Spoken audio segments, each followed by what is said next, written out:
Friends, जय हिंद। बहुत बहुत स्वागत है आप सभी का आपके अपने YouTube channel Saxena speak classes में। दोस्तों, मेरा नाम है चंद्र प्रकाश और आज की वीडियो में हम लोग चैप्टर पढ़ रहे थे सर्वांग समता तथा समरूपता। तो सर्वांग समता का कॉन्सेप्ट मैं ऑलरेडी बता चुका हूं। आज की वीडियो में हम लोग समरूपता के बारे में समझेंगे, जानेंगे विस्तार से, और परीक्षा में पूछे गए जो आपके प्रश्न है उनका भी इसी वीडियो में हम लोग सॉल्व करेंगे। तो आइए दोस्तों, ज्यादा न देर करते हुए हम लोग शुरुआत करते हैं।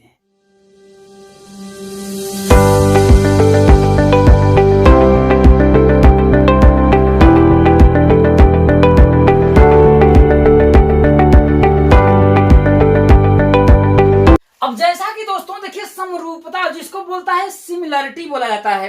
तो सर्वांग समता में तो सभी अंग आपके क्या थे, समान थे। लेकिन समरूपता में क्या होता है, देखिए कि परिभाषा में लिखा है कि वे आकृतियां जिनका आकार समान हो, मतलब आकार समान होने का मतलब चेहरा और बनावट देखने में एक ही जैसी लगे, किंतु किंतु किंतु यहां पर लगा दिया है, किंतु उनका जो विस्तार है, उनकी जो माप है, उनका जो परिमाप है, उनका जो आपका क्षेत्रफल है, वो क्या हो, अलग अलग हो, उसे हम लोग बोलते हैं समरूपता बोलते हैं। लेकिन आपके सिलेबस में आपका समरूप त्रिभुज के बारे में बोला है, यहां पर त्रिभुज की बात कर रहे हैं, या फिर हम लोग सिंपल बोल देंगे कि वे आकृतियां जिनका आकार क्या हो, आपका समान हो। सिर्फ हम समरूप की बात करते हैं, समान हो, किंतु किंतु किंतु उनका जो विस्तार होगा या माप होगा या परिमाप होगा या जो क्षेत्रफल होगा बराबर नहीं होगा, देखने में उसी शकल का होगा, वो क्या होगा मेरे दोस्तों, समरूप कहलाएगा। जैसे अगर एग्जांपल के तौर पे मैं आप लोगों को दिखाऊं, तो मैं दो चीजें आप लोगों को दिखाता हूं। यहां आप देख रहे होंगे मेरे पास, ये देखिए दो चूड़ियां हैं, ये देखिए आपके सामने दिख रही होंगी, मैंने आपको डिटेल में बताया था। तो ये जो चूड़ी है, ये दोनों चूड़ी एक ही शकल की दिख रही है, एक ही तरह से। लेकिन अगर इसको एक दूसरे के ऊपर मैं रख रहा हूं तो देखिए आपको पीछे की चीजें नहीं दिख रही हैं। तो ये एक दूसरे में अपने आप में सर्वांगसम है। लेकिन यदि मैं इन दो चूड़ियों की बात करूं, इनका तो इनकी जो बनावट है मेरे दोस्तों एक जैसी ही है, गोल ये भी है, गोल ये भी है। लेकिन ये एक दूसरे को ढक नहीं पा रही है। देखिए इसकी लंबाई जो है आपकी, देखिए थोड़ी छोटी है, देखिए ये चौचक फिट नहीं आपकी बैठ पा रही है। आप देख रहे होंगे, ये देखिए इसकी जो लंबाई है आपकी इसके कंपेयर में छोटी है। तो ये दोनों अपने आप में क्या होंगे मेरे दोस्तों, समरूप होंगे। देखिए इसमें क्या कहा, किंतु विस्तार, अब इसका देखिए विस्तार थोड़ा बड़ा है, ये उससे कंपेयर में थोड़ा सा छोटा है, लेकिन शकल उसी प्रकार है। माप, अगर इसका परिधि मापा जाए, इसकी परिधि मापा जाए तो अलग अलग आएगा। और परिमाप, ये इसकी जो परिमाप है, और इसका दोस्तों क्षेत्रफल अगर इसका निकालेंगे तो अलग अलग आएगा। लेकिन ये दोनों का जो गोल है, शकल जो है दोस्तों एक ही जैसी है, तो इसलिए क्या है, आपके समरूप है। समरूप तो होंगे लेकिन ये सर्वांगसम नहीं होंगे। ये देखिए, देख रहे हैं, इसमें ऐसा लग रहा है ये चूड़ी आपकी घुस जाएगी। तो समझ में आपको आ गया होगा दोस्तों कि समरूप त्रिभुज क्या होते हैं। और मैं आप लोगों का एग्जांपल देता हूं, जैसे ये देखिए, ये आपका एक आयत है, ये आपका एक आयत है, और ये भी आपका एक आयत है, ठीक है। तो देखिए इसकी जो शकल है, ये भी आयत है और ये भी आयत है। लेकिन क्या इसका जो परिमाप, इसका परिमाप आपस में बराबर है? तो ये दोनों क्या होगा आपका दोस्तों, अपने आप में समरूप होगा। ये अपने आप में समरूप होगा। अब मैं ऐसे एक त्रिभुज बनाता हूं, जैसे ये एक त्रिभुज बनाता हूं और एक ऐसे त्रिभुज में बनाता हूं, तो ये आपस में क्या होगा अपन दोस्तों, समरूप होगा, सर्वांगसम नहीं होगा। मैं दो एक वृत्त बनाता हूं, ये मैं वृत्त बना लिया और ये एक बहुत बड़ा सा वृत्त बना लिया, तो ये दोनों अपने आप में क्या होगा मेरे दोस्तों, समरूप होगा। क्या होगा, ये अपने आप में समरूप होगा। और ये मैं आपका एक ये बनाता हूं बेलन, इस प्रकार से शंकु बनाता हूं, और एक मैं और थोड़ा सा इससे बड़ा शंकु बनाता हूं मेरे दोस्तों, ऐसे, ठीक है। तो ये अपने आप में क्या होगा मेरे दोस्तों, ये दोनों अपने आप में समरूप होंगे, ना कि सर्वांगसम होंगे। बस शकल सम के समान मतलब होता है, देखिए के समान रूप मतलब होता है शकल, चेहरा जो भी बोल सकते हैं। तो समरूप का क्या मतलब होता है दोस्तों, रूप जो इसकी शकल है इसी के समान है, लेकिन बराबर नहीं है। अब बराबर नहीं होगा तो क्या होगा मेरे दोस्तों, ये समरूप के रूप का है लेकिन वही नहीं है। हम लोग जैसे अगर आप बोलते हैं, अरे एक लड़का मैंने देखा, वो मान लेते हैं कि बंदना था, लड़की का नाम है, बंदना के रूप का था यार, तो क्या होगा, वो उसके समरूप का था, लेकिन वो बंदना वास्तव में तो थी नहीं। तो वो क्या होगा, शकल उसकी उससे मिलती जुलती थी, तो हो जाएगा समरूप। मतलब मिलती जुलती जो शकल होगा, इसकी शकल देखिए इससे मिलती जुलती है, इसकी शकल इससे मिलती जुलती है, इसकी शकल इससे मिलती जुलती है, और इसकी शकल इससे मिलती जुलती है, तो ये आपस में क्या होंगे मेरे दोस्तों, समरूप होंगे। अब समरूपता का आपका नियम क्या है दोस्तों, आइए हम लोग उसको डिटेल में जानते हैं। अब दोस्तों देखिए त्रिभुज की, आपका त्रिभुज चैप्टर दिया था, त्रिभुज की समरूपता का नियम क्या होता है। पहला चीज है कि त्रिभुज की तीनों भुजाओं का क्या हो, तीनों भुजाओं के कोणों का क्या होना चाहिए मेरे दोस्तों, अनुपात होना चाहिए। तो त्रिभुज की तीनों भुजाओं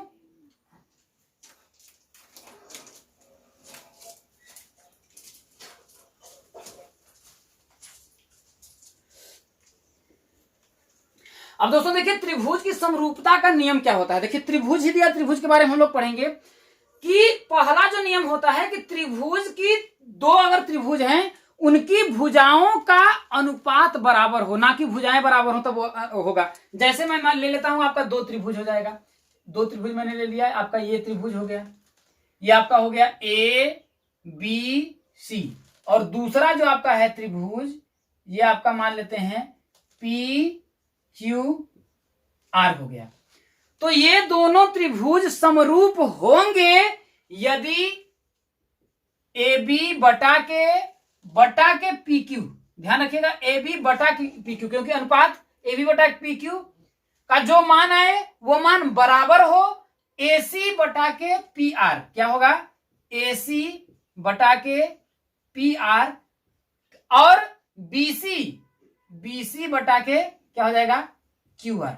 यदि इन तीन भुजाओं के अनुपात अगर क्या होंगे आपके बराबर होंगे, किसका देखिए ए बी, इस भुजा और इस भुजा का क्या होगा अनुपात, और इस भुजा और इस भुजा का अनुपात, और इस भुजा और इस भुजा का अनुपात अगर क्या होगा, तीनों के अनुपात अगर बराबर होंगे तो क्या होगा दोस्तों, ये त्रिभुज क्या हो जाएगा आपका, तब त्रिभुज ए बी सी क्या होगा मेरे दोस्तों, समरूप होगा किसके, त्रिभुज पी क्यू आर की। ये समझ में आया मेरे दोस्तों। तो अगर आपको ऐसे ही आपका रहेगा कि दोनों त्रिभुज समरूप हैं, इसको सिद्ध करना होगा, तो दोस्तों इसका इस भुजा और इस भुजा का अनुपात, और इस भुजा का अनुपात, और इस भुजा का अगर अनुपात क्या होता है, यदि बराबर आता है तो ये त्रिभुज क्या होंगे दोस्तों, समरूप होंगे। दूसरा क्या है मेरे दोस्तों, कोण कोण कोण, या फिर हम सिर्फ बोले कोण कोण बोल सकते हैं, तब पर भी आपका क्या होगा, वो बराबर होगा। जैसे ध्यान रखिएगा, अगर तीनों कोण अगर आपके क्या हो जाए, बराबर हो जाए, तो इसको मैं मिटा करके फिर से मैं बनाता हूं। जैसे क्या कह रहा है कि दो त्रिभुज हो, समझने की कोशिश करिएगा, ये आपका दो त्रिभुज हो, अब ये त्रिभुज मैंने थोड़ा सा बड़ा बना लिया है, ठीक है। अब कह रहा है ये त्रिभुज ए बी सी है, ये आपका पी क्यू आर है। अब कह रहा है कि यदि इसके तीनों कोण बराबर हो जाए या फिर दो कोण भी बराबर हो जाए, तब पर भी वो आपका समरूप होगा।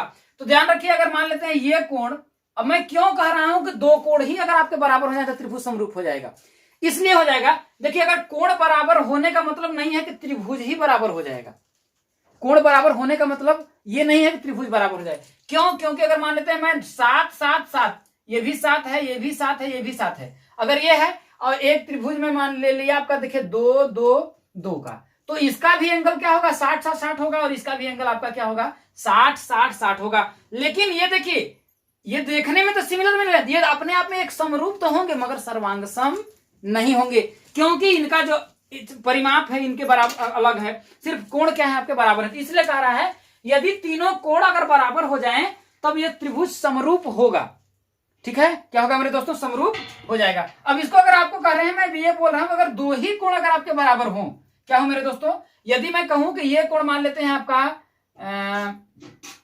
अल्फा है, ये मान लेते हैं कोण बीटा है, और ये भी कोण आपका अल्फा है, और ये भी कोण आपका क्या है, बीटा है। अब कह रहे हैं यदि दो कोण ही, जैसे मैंने बोला सिर्फ दो कोण भी अगर आपके अगर क्या हो जाए, बराबर हो जाए, तो वो त्रिभुज क्या होगा आपका, समरूप हो जाएगा। तो मान लेते हैं कि ये त्रिभुज के तीनों कोणों का योगफल कितना होता है मेरे दोस्तों, 180 होता है, 180 होता है। तो कोण ए प्लस कोण बी अब प्लस कोण सी बराबर 180 अंश हो जाएगा। और इधर देखिए कोण पी प्लस कोण क्यू प्लस कोण आर बराबर 180 होगा, होगा कि नहीं होगा, होगा। अब देखिए कोण ए बराबर आपका अल्फा है, प्लस कोण बी बराबर बीटा है, प्लस कोण सी बराबर 180 अंश हो जाएगा। अब कोण सी बराबर हम करें तो इस अल्फा और बीटा इधर जाएगा, तो हो जाएगा 180 माइनस अल्फा प्लस बीटा, यही होगा, ब्रैकेट में अल्फा प्लस बीटा। और इधर देखिए कोण पी बराबर क्या है आपका, देखिए अल्फा दिया है, क्या दिया है, कोण पी बराबर अल्फा प्लस कोण बी बराबर आपका कोण बीटा दिया है, प्लस कोण आर बराबर कितना दिया, 180 अंश। अब कोण आर बराबर अगर हम निकालें तो ये क्या होगा आपका 180 माइनस अल्फा प्लस बीटा होगा क्या, 180 माइनस अल्फा प्लस बीटा। तो कोण सी के बराबर क्या आपका कोण आर नहीं आ गया क्या। तो इस बात का ध्यान रखिएगा, यदि कोई आपका दो त्रिभुज दिया है वह समरूप होगा यदि दो कोण, कहने का मतलब कोण ए बराबर क्या हो जाए, कोण पी हो जाए, या फिर कोण बी बराबर क्या हो जाएगा आपका, कोण क्यू हो जाए।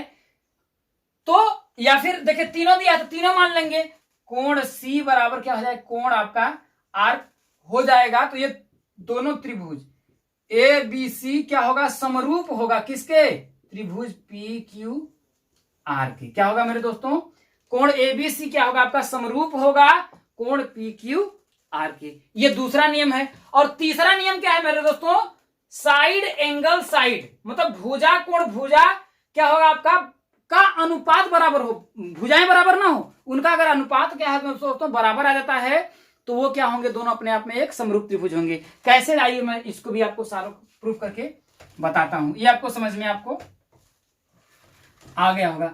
तीसरा क्या कर रहा है, देखिए दो त्रिभुज हैं, ठीक है, त्रिभुज की समरूपता हम लोग कर रहे हैं। तो दो त्रिभुज मान लेते हैं, आपका एक त्रिभुज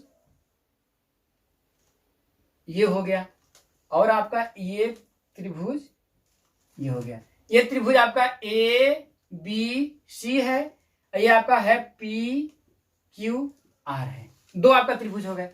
अब इसमें देखिए कि भुजा, साइड मतलब भुजा, तो इसमें आपका ये दोनों त्रिभुज समरूप होंगे यदि भुजा ए बी बटा के, देखिए ए बी बटा के पी क्यू, ए बी बटा के पी क्यू बराबर हो आपका ए सी बटा के क्या होगा आपका पी आर होगा।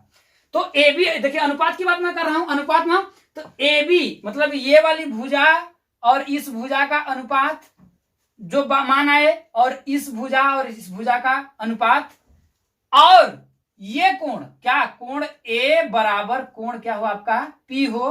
तो ये जो त्रिभुज होगा ध्यान रखिएगा, तो ये आपका जो त्रिभुज है ए बी सी, त्रिभुज ए बी सी क्या होगा आपका समरूप होगा त्रिभुज पी क्यू आर के। इस बात का ध्यान रखिएगा कि क्या होगा, यदि इस भुजा का अनुपात बटा के इस भुजा का अनुपात, मतलब कोई भी दो भुजाओं का अनुपात हो, यही नहीं कि मैं इस भुजा को ले सकता हूं, इस भुजा और इस भुजा का अनुपात और इस भुजा का अनुपात, और ये कोण अगर आपके बराबर हो जाए तब क्या होगा, समरूप त्रिभुज होगा। कहने मतलब दो भुजाओं और उनके बीच का कोण, देखिए दो भुजाओं का अनुपात और उनके बीच का कोण जो हो वो बराबर होगा तभी आपका समरूप होगा। ये ऐसा नहीं होगा कि यदि ए बी, ध्यान रखिएगा, ये भुजा ए बी और पी क्यू का अनुपात और बराबर हो ए सी बटा के आपका क्या हो पी आर का अनुपात हो, और ये कोण बी बराबर कोण क्यू अगर हो जाए तो ध्यान रखिएगा मेरे दोस्तों, तब ये दोनों त्रिभुज समरूप नहीं होगा। क्योंकि अभी हम सर्वांग समता के नियम में मैंने आपको बहुत अच्छी तरह से बताया है कि दो भुजा, जैसे मैं अगर ये भुजा ले रहा हूं तो इस भुजा के बीच का ये कोण होना चाहिए, ये वाला कोण अगर आपका बराबर होगा तभी वो समरूप होगा। अगर ये समरूप होगा क्यों, अगर आपका देखिए कोण मैंने बताया ना, ये कोण अगर इस कोण के बराबर होगा तब। यदि मैं ये दो भुजाएं ले रहा हूं, इस और इस भुजा के ले रहा हूं, तो इस भुजा और इस भुजा का अनुपात बटा के इस भुजा और बराबर इस भुजा और इस भुजा का अनुपात, और ये कोण अगर आपके बराबर होंगे, ये कोण, तब आपका क्या होगा, वो समरूप होगा। अगर इस भुजा और इस भुजा का अनुपात दे दिया, इधर इस भुजा का अनुपात दे दिया आपका, इस भुजा और इस भुजा का अनुपात, इस भुजा का अनुपात, और ये कोण आपका बराबर दे दिया, तब आपका वो समरूप नहीं होगा। तो दोस्तों यही है आपका समरूपता का नियम।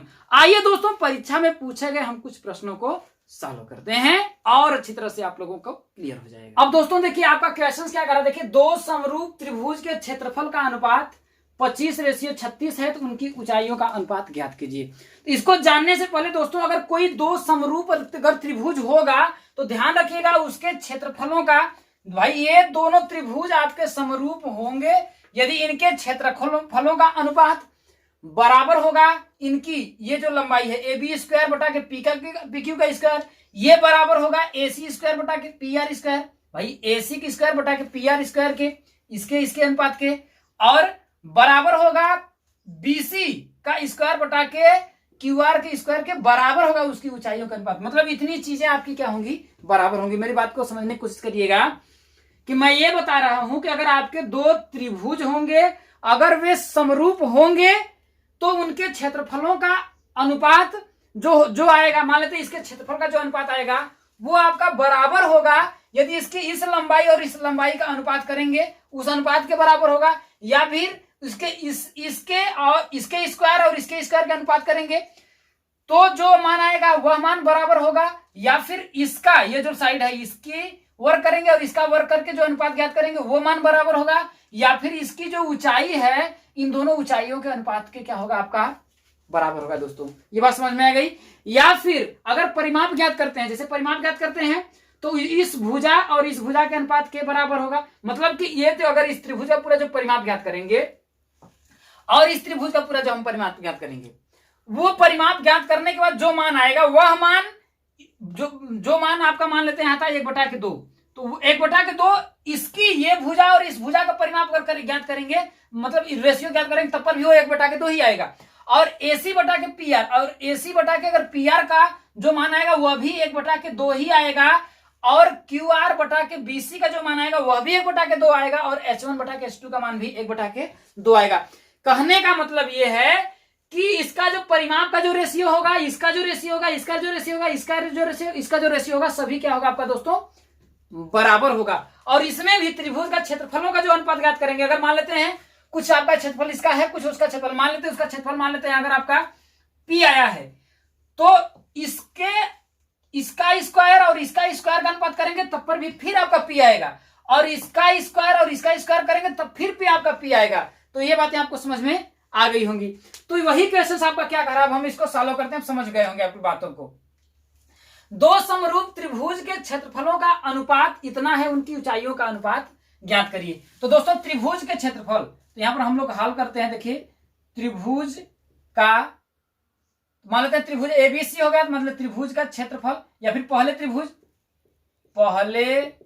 त्रिभुज का क्षेत्रफल बटा के दूसरे त्रिभुज का क्षेत्रफल। अब आपका क्या पूछा दोस्तों, उनकी ऊंचाइयों का अनुपात। मान लेते हैं ऊंचाइयों का अनुपात क्या होगा, मान लेते हैं H1 का स्क्वायर बटा के H2 का स्क्वायर हम कर देंगे कि नहीं कर देंगे। अब इनके त्रिभुज के क्षेत्रफलों का अनुपात दिया, देखिए 25 बटा के 36 दिया है। कितना दिया है आपका 25 बटा के आपका 36 दिया है। यहाँ H1 बटा के H2 का हम क्या कर सकते हैं, होल स्क्वायर कर सकते हैं, क्या हो जाएगा। तो H1 देखिए ऊंचाइयों का अनुपात पूछा है, न कि ऊंचाइयों के वर्ग का अनुपात पूछा है। तो ऊंचाइयों का अनुपात अगर करेंगे तो ये इधर आएगा तो आपका करड़ी में हो जाएगा, तो हो जाएगा देखिए H1 बटा के H2 बराबर हो जाएगा आपका 25 बटा के क्या हो जाएगा आपका 36 हो जाएगा। तो जब इसमें करेंगे तो ये हो जाएगा, देखिए आपका बराबर हम कर सकते हैं, देखिए 5 गुणित 5, इधर देखिए 6 गुणित 6 कर देंगे तो 2 पेयर बनेगा। तो आपका ऊंचाइयों का अनुपात क्या आएगा, H1 बटा के H2 बराबर आपका आएगा 5 बटा के 6। तो अनुपात पूछ रहा है तो देखिए H1 रेशियो H2 बराबर 5:6 होगा, और यही क्या होगा मेरे दोस्तों आंसर होगा। तो उम्मीद करता हूं ये आप लोगों को बहुत अच्छी तरह से समझ में आ गया होगा। आइए दोस्तों हम लोग अगले क्वेश्चंस को सॉल्व करते हैं।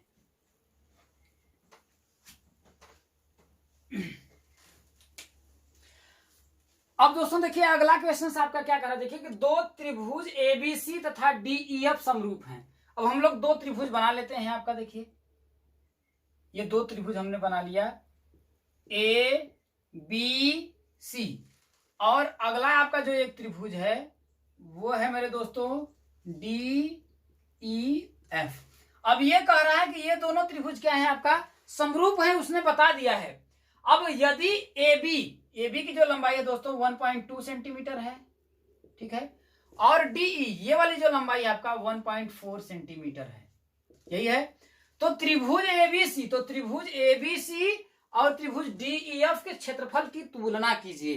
तो अभी जस्ट हमने बताया था कि क्षेत्रफलों का अनुपात, अभी मैंने बताया था कि त्रिभुज जैसे मान लेते हैं ABC का क्षेत्रफल और त्रिभुज DEF का क्षेत्रफल, इतना जो क्षेत्रफल होगा इन दोनों के क्षेत्रफल का अनुपात जो होता है वो बराबर होता है। मान लेते हैं इसका क्षेत्रफल और इसका क्षेत्रफल में निकाला, कुछ मान लेते हैं आपका 10 ही आ जाता है। मान लेते हैं उसका जो क्षेत्रफल आता है निकालने के बाद रेशियो जब आपका आता है, मान लेते हैं आपका दोस्तों रेशियो मान लेते हैं आपका 3/4 आता है। मान लेते हैं कि 3/4 आता है, तो यह जो 3/4 अभी आएगा। आप यदि आप AB का स्क्वायर करें और ई का स्क्वायर, मतलब ए बी का जो स्क्वायर करेंगे जो मान आएगा और डीई का स्क्वायर करेंगे जो मान आएगा, उन दोनों का अगर अनुपात निकालेंगे फिर तो वही मान क्या आएगा, इसका भी अनुपात 3/4 आएगा।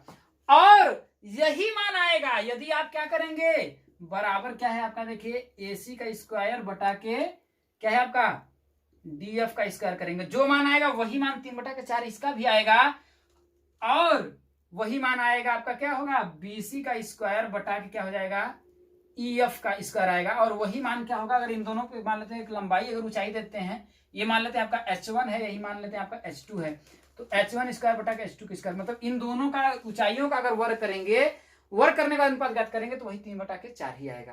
तो इस क्वेश्चन में आपसे क्या कह रहा है, अब तक आपको समझ में आ गया होगा कि क्षेत्रफलों का अनुपात कह रहा है, तो हम लिख सकते हैं क्या, त्रिभुज ए बी सी का क्षेत्रफल बटा के त्रिभुज क्या है आपका डी ई एफ का क्षेत्रफल बराबर क्या होगा ए बी का स्क्वायर बटा के क्या हो जाएगा आपका मेरे दोस्तों डी ई का स्क्वायर। यही अब क्षेत्रफलों का आपका अनुपात की तुलना करना है तो यही हो जाएगा, देखिए आपका त्रिभुज ए बी सी का क्षेत्रफल बटा के त्रिभुज डी ई एफ का क्षेत्रफल बराबर इसका हो जाएगा, देखिए 1.2 का क्या है होल स्क्वायर बटा के क्या है आपका, देखिए 1.2 का होल स्क्वायर और है 1.4, कितना है आपका 1.4, इतने का क्या है आपका होल स्क्वायर है।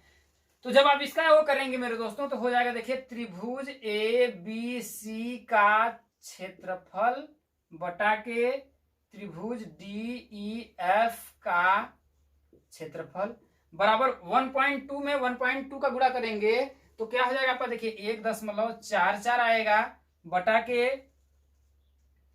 आपका इसका करेंगे तो आपका हो जाएगा, देखिए 1.4 में आपका 1.4 में 4 चौके 16, 4 चौके 16, 4 एकम 4 1 5, 4 एकम 4 1 एकम 1, तो आपका हो जाएगा 6 5 4 9 196, कितना आएगा मेरे दोस्तों 1.96 आएगा।